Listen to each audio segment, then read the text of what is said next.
আসসালামু আলাইকুম রহমতুল্লাহ। যে আর এস এগ্রো প্লাস আপনাদেরকে স্বাগতম। আমি আগের ভিডিওগুলোতেও বলেছিলাম আমরা প্রথমত দুইটা খরগোশ দিয়ে খরগোশের খামার শুরু করি।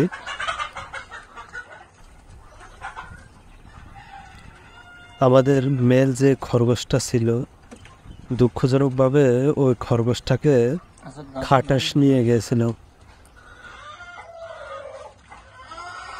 এরপরে আমাদের ফিমেল খরগোশটা একা হয়ে যায়। এটাকে আমরা আস্তে আস্তে লালন পালন করতে থাকি।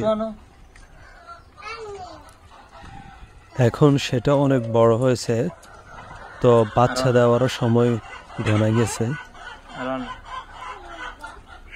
আমাদের যেহেতু মেল নাই, তাই আমরা অন্য জায়গা থেকে একটা মেল নিয়ে আসি কয়েকদিনের জন্য।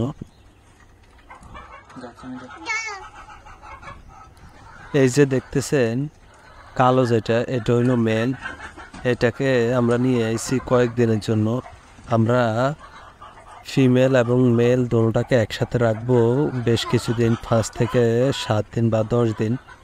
এরপর আবার আলাদা করে নেব, কেননা এর মাসখানিক পরে আমরা বুঝতে পারবো সে কি প্রেগন্যান্ট হয়েছে না হয় নাই।